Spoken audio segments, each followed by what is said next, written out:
$250,000 for FIU for DEI training, and $244,000 for Stanford to do leadership training, not life-saving programs. I now recognize Mr. Sherman from California. Foreign aid is a good thing. Americans think that we spend 25% of the federal budget on foreign aid and want it reduced to 10%. But the fact is, it's way less than 1%. It helps us challenge China in the world. It reduces not only hunger but migration to our borders. And it helps us fight communicable diseases over there before they mutate and come here. And that's why Ronald Reagan recognized the importance of foreign aid. Mr. Chairman, my fear, because I've been here for a long time, when I got here, it wasn't just Democrats against Republicans. It was the legislative branch against the executive branch. And we need to play that role.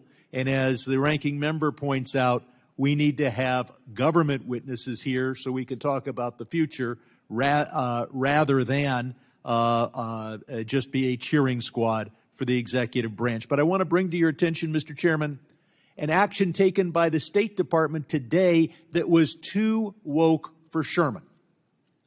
They announced that they're going to spend $400 million on zero greenhouse gas emitting armored cars. That's right, electric armored cars. $400 million to replace perfectly good gas-driven armored cars. They said they were going to be Tesla Cybertruck armored cars.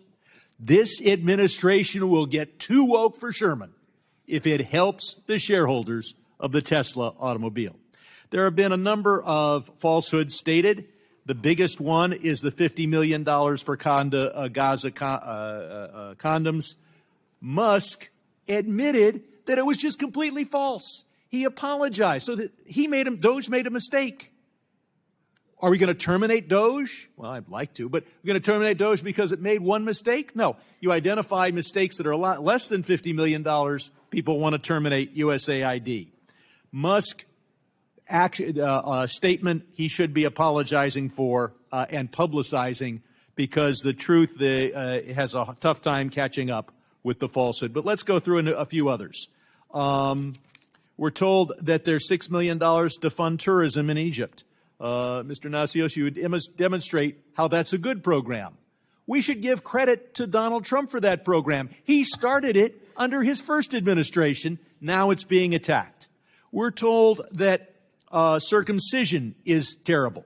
It's a very cheap operation. It's only done voluntarily. It's been done by Democratic and Republican administrations, including Trump. Why? Because it's a 60% reduction in the risk of female-to-male transmission of HIV. We were told that USAID was spending $80 million on subscriptions to Politico. No, the entire executive branch was doing that. But you know who else spends money on Politico? Republicans in Congress who spend $800,000 of their office budget on Politico. And Mr. Chairman, you didn't spend any money on Politico. Like me, you spent your money on on Bloomberg, as do I. Of course, Michael Waltz spent his money, over $8,000 on Politico just for his own office. The list goes on and on. But we are told that there's waivers for all this. Well, PEPFAR has been allowed to work, but they have no access to funds. But what doesn't get a waiver is democracy programs, and we need democracy in Iran. Education programs and economic development. So it's okay under Trump to give a hungry man a fish, but it's illegal to spend $1 to teach him to fish or to tell him how to get a fishing pole. And under that, we'll be feeding hungry Egyptians forever because they won't have the tourism so that they can buy their food on the world market. We need education.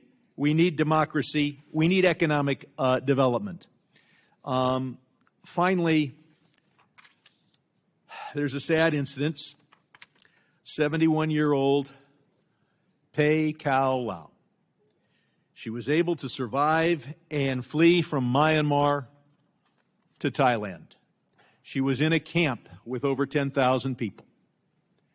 They cut off the money and they cut off her oxygen and she died. And no future waiver is going to bring her back to life. Mr. Chairman, I ask that this committee take a minute of silence to remember Pei Kao Lau.